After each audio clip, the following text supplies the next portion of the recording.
It's the championships week. Blake Johnson, how are you, champion? I'm good. I'm excited. I think it's 1 week we can call people champion. Hey, champion, Yeah, get in thanks, the champ. swing. Yep. It's a great time of year, isn't it, mate? It is. It's the best time of the year. Well, outside of Melbourne Cup week. But yeah, I love the championships. We got a couple of mouthwatering clashes coming up. We got Dubai Honour versus NMO. We've got Nature Strip at his best versus the up and coming Giga Kick and Co. You would say.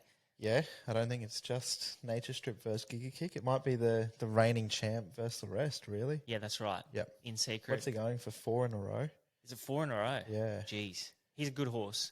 Can't write him off. I was going to say, $6 about him looks a bit of value. I don't think the big players on Saturday will let him go around at that price, considering he's only really put in one poor one, and he's done it in the past and bounced back to his best. So Plenty of times. yeah, plenty of time. So He's been, I don't think he'll be going around at that price on Saturday. I don't think the pros will let him go around at that price, but I'm excited to see him. I'm excited to see Giga Kick, outstanding first up, and then the filly in secret. She was back to a brilliant best down the straight at Flemington last start. So it's going to be a cracking race. It is. I can't wait. The Doncaster, that's going to be a ripper. The Doncaster, that's my favourite race of the year.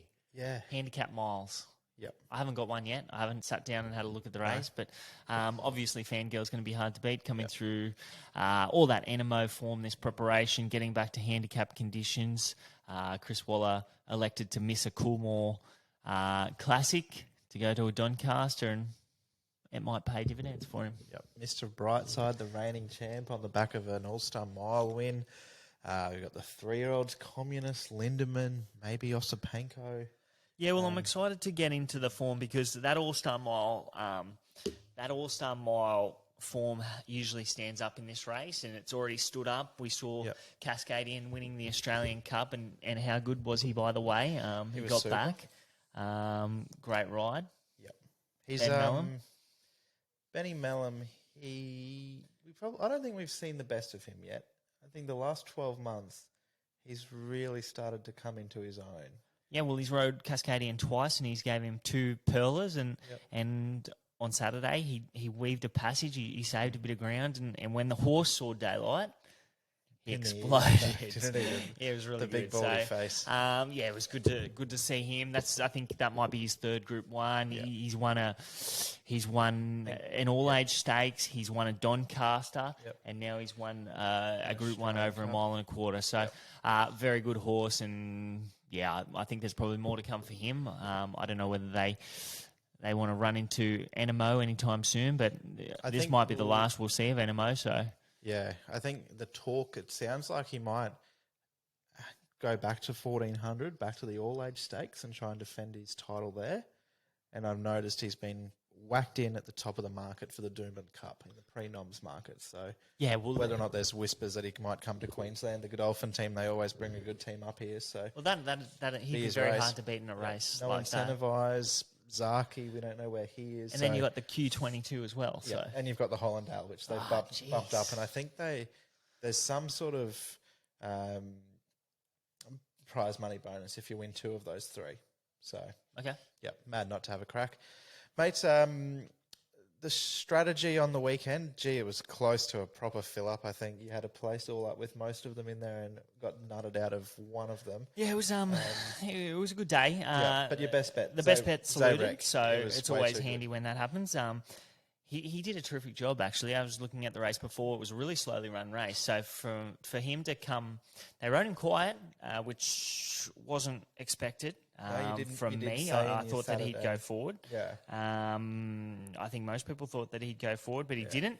He went back, and he won with arrogance because they went slowly. He got to probably the lanes on the track that probably weren't the best, considering the rail was out 5 metres, and he just let down like a good horse, and he's just going to go from strength to strength. I think they've sort of tried to stretch him out to 2,400 metres and further in the past, but it's just not him. He's a mile and a quarter horse. They're going to try him in the Queen Elizabeth. against the big boys. And that is it's going to be a red hot race. He'll measure up. Whether or not he can win the race, I'm not sure. But that was an outstanding win, and he just keeps getting better. He's another one that really could be. We keep sort of talking about Queensland, but he's another one that Hollandale Cup and Doomben Cup would be right up his alley. Group 1 weight for age races over that 1,800 and 2,000 metres. The horse is yet to win a Group 1, but I think he's. You could safely say that he's a Group 1 winner in the waiting. Yeah, if he keeps going the way he is, definitely. Yep. Just on my place multi, I don't usually do this, but it was a throw at the stumps. But it was Miss Einstein at 270. She ran second. Major Beal at $1.90. He runs second. Zayrek at $1.60. He won. Mirror Vision, this is the miss. She was $2.90. She was really well supported. She just missed third, so she's run fourth. Fireburn at $2.35. She ran third. Montefilia at $1.70. She should have won, and she ran second. And then Ida in the last at $3.30. She ran third, and that was 300 to 1. And very stiff. So that would have been nice if I got that home. But if you want to join members only, it's only $12.99 a week. You get plenty of value. All in plays on Mondays. I do a Group 1 review, give you 3 horses to follow. Wednesdays, strategy. So we do a strategy daily. It hasn't come out the last couple of days because we just haven't found horses. But I think it's usually about 14 to 20 tips a week in the strategy and a staking plan for that. And then on Wednesdays, we give you best value, next best, and a quaddie for each of the states. And we do the same thing except full cards on Saturday. So it's a terrific product, and for only $12.99, and we're also running Punters Clubs at the moment. So Punters Club did a really good job on the weekend. They returned more than what they put in, so that's always good on a Saturday. 133%. 133%. ROI. Beautiful. Yeah. So that's good. But if you want to join, I'm sure there's plenty of links available on our socials. Definitely. The all-in plays 3 from 3 on the weekend. Goldman booked his spot into the Melbourne Cup. Yep, very good horse.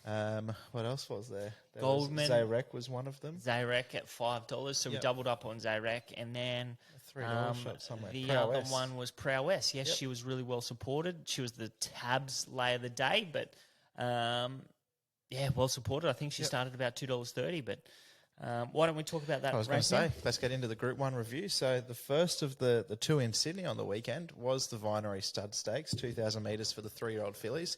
The market had it pretty much as a 2-horse match race between Prowess and Pavitra. They got it right, but Prowess, way too good. Yeah, Prowess, she was outstanding. She's gone very good. It wasn't a fast-run race, but she let down like a good filly. The race hasn't gone all that well overall, but 3-year-old filly's getting to 1.25 miles. She's not going to go on to the Oaks, but there was plenty of good runs in behind. Pavitra was good. I think she probably looked the winner at one stage, but the other filly just let down a little bit better than her. I thought Fireburn was a little bit stiff. She just had to wait 3 or 4 strides for a run, and then she had to duck back to inferior going, but she was as strong as anything on the line, and I think she'll run 2,400 metres. You said the last Golden Slipper winner to win an Oaks was Miss Finland, but she did win a VRC Oaks.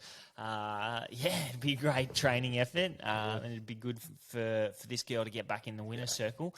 I was thinking that she was going to run into a heavy track on Saturday, but the rain didn't come.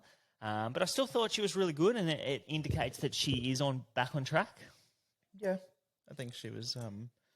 She's sort of been that filly for probably 6 months now, hasn't she? That she just keeps sort of hitting the line and drawing you in, but hasn't quite got the job done. So it will be interesting to see what she can do. Any other sort of eye catchers in terms of an Oaks perspective, mate? We had horses like So Dazzling, which no doubt be crying out for a trip. Obviously, there was a few good runs. Probably the other good Oaks trial would have been Pia Rossa.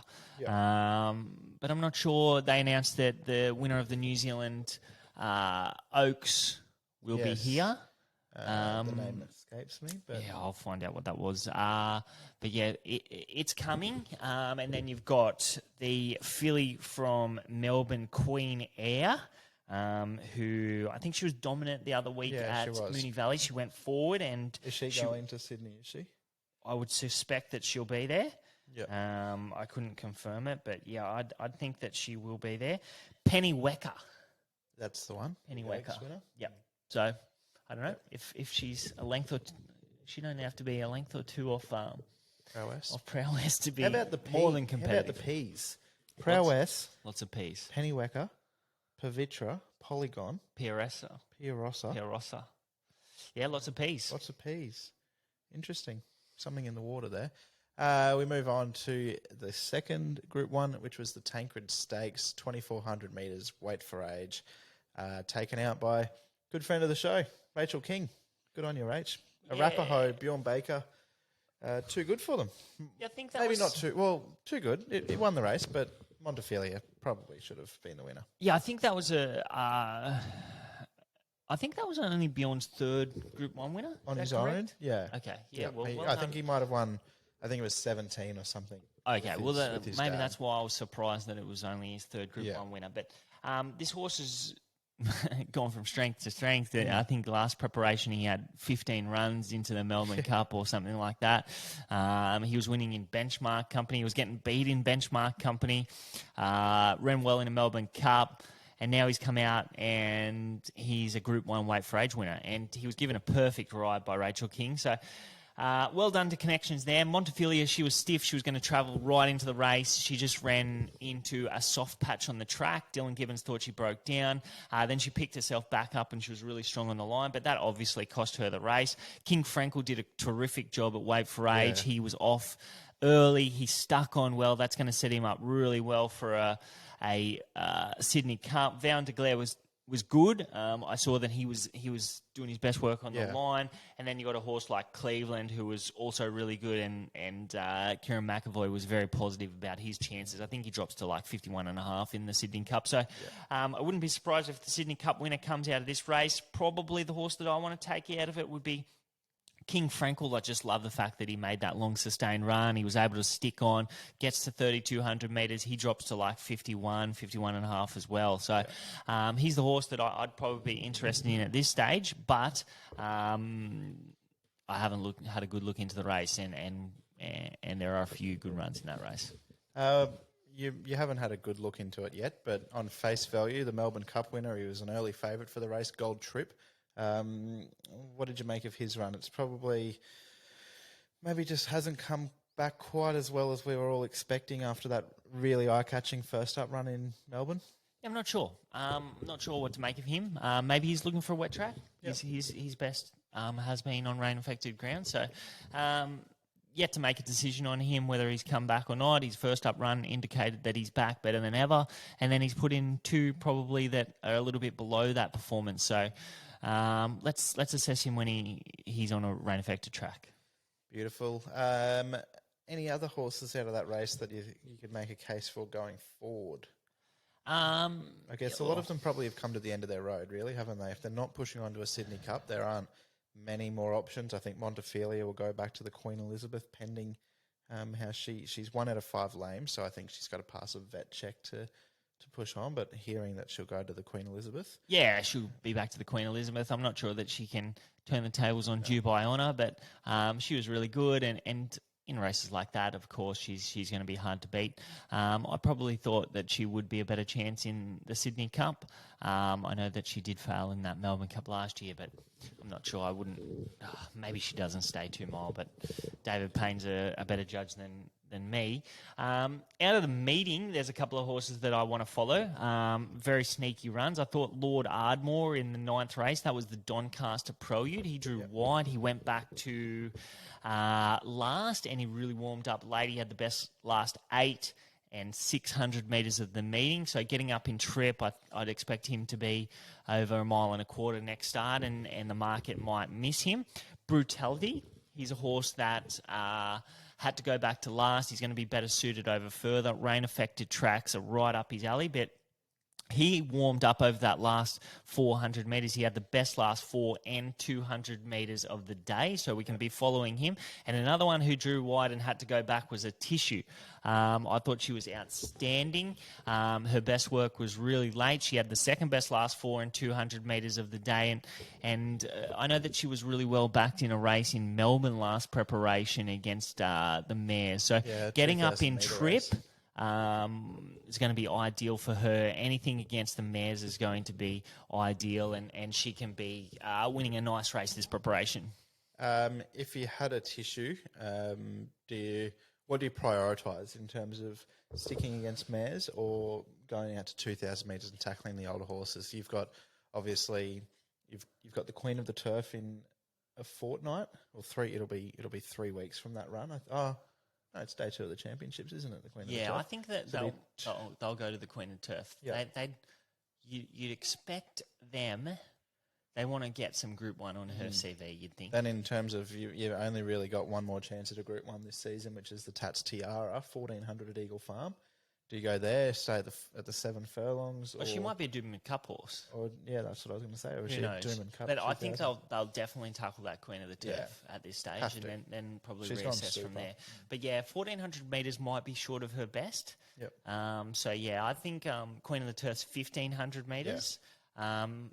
I think this race was 15 or 1,600. 1,500. Yep. So, not a problem. She just needs to draw an alley so she can put herself into the race, being within the 6 lengths of the leader, and she can reel off some really strong late sectionals. So, she's definitely a horse that we can be following into the future. So they're your 3 to follow out of the meeting: Brutality, a Tissue, and Lord Ardmore. Yep, they're my 3. We head to Wednesday now. You've got a best value and a best roughie for us at the midweek Metropolitan meeting. A couple of interesting runners there. We noted earlier Joe Moreira is riding at the meeting, and Joseph O'Brien has got a horse going around in the staying race as well. Yep, so I am interested in 3 horses. It's going to be good to see Joe at Warwick Farm on a Wednesday, and this horse of Joseph O'Brien's.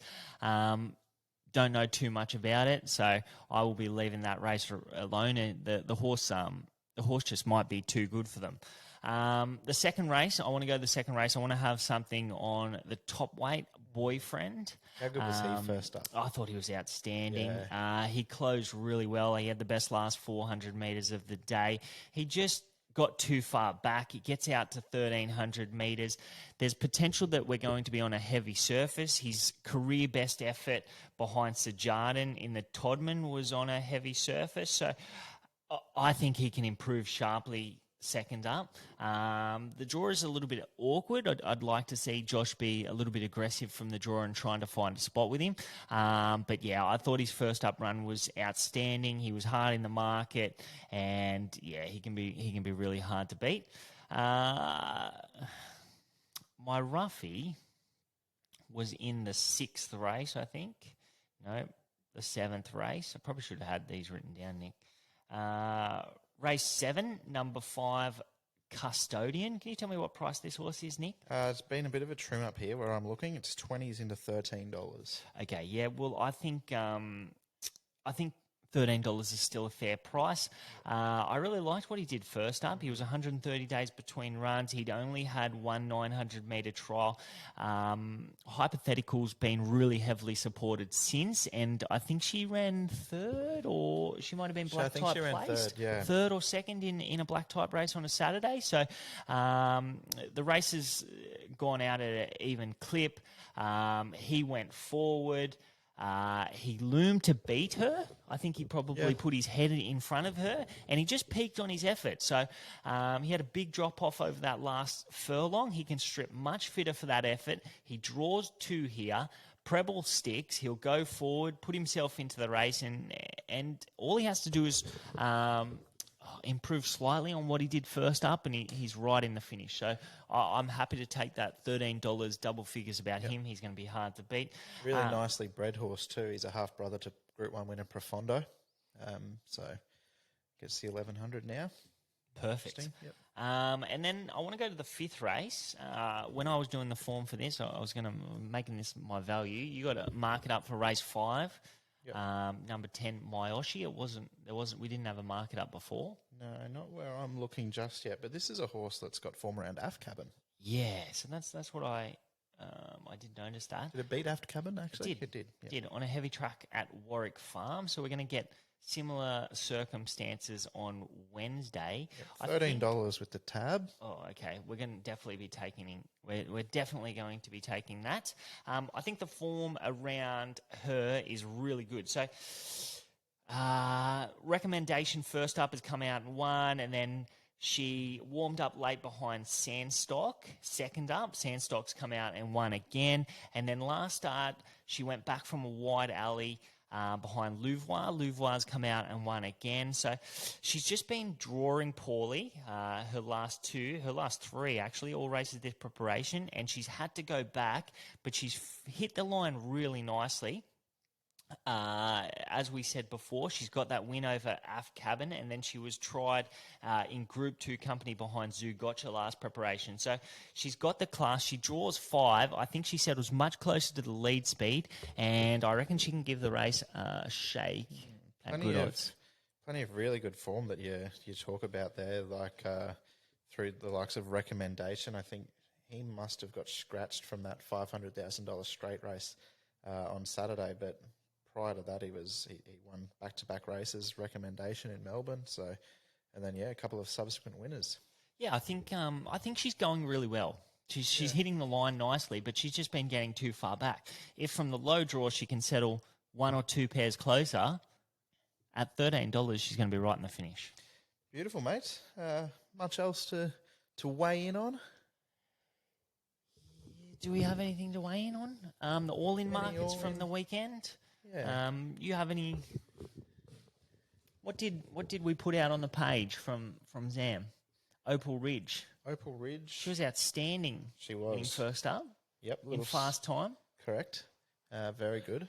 Little spoiler, Luke Pepper, the trainer of Opal Ridge, he'll be on Tongue Tied later in the week. Oh, great. So that'll be good. So that'll be available to everyone this week? We're letting that out to everyone. So he's only got the one runner in, so we're not going to be able to really put together a 10-minute package like we usually do on all the 5 or 6 runners. But yeah, I want to know about Opal Ridge. She's going to the Stradbroke. Apparently, Stradbroke and Tats Tiara. She's the Stradbroke favourite at the moment, which I think rightly so, based off that win. But yeah, she's starting to build a really nice record. She's won her last 2. She won the Tap Craig in the spring at the end of her preparation, and then resumed. I forget the name of the race. Was it the Heritage Stakes that she won first up? Yeah, it might have been. Or was that a race she might have? I'm bad with race names, so that's all right. But she did win. She was outstanding first up. So she was. And then Sharp and Smart. The Derby. The Derby's going to be a cracker. Really excited for that. Currently around $2.60. I'm good. I'm excited to see Mark Twain. Yeah. The horse that ran very well behind Sharp and Smart in that New Zealand Derby. And then what do we got? We got the Carbine Club, Osipenko and Lindemann. Both have been a little trim up. Both look like they might get Doncaster runs. Yeah, I wouldn't be surprised. Is either of them exempt from the ballot? I would think Lindemann would get in. He's Group 1 winner. I would have thought so, but he's 46th or something in the ballot order. So the Randwick Guineas, I think it's the Randwick Guineas, the George Ryder, the Flight Stakes, and the Doncaster Prelude and the Ajax Stakes. I think they're the 5 ballot exempt races. So okay, well, we've also got the Size Produce, should be a good race. Cylinder's the favourite. I know I've had a ticket on V8 Godzilla for a while. Oh, Godzilla. Yeah. V8's your horse, isn't he? I like him. Okay, well. Yeah, I just missed the price. Oh, you missed the price. Well, that's fair enough to jump off. Yeah. Okay, well, punters, thanks for joining us. We're excited about a big week ahead. As I said before, if you want to join members only, $12.99 a week. Jump on board, plenty of value. We just keep adding stuff to it, and we're finding plenty of winners. So there'll be a punt club for members only again this week. Yep. Day 1 of the championships. Yep. We might actually run it over the 2 days of the championships this week. Do something like that. Yeah. So it should be good. So jump on board, and thanks for tuning in to the Wayne. Cheers. Cheers.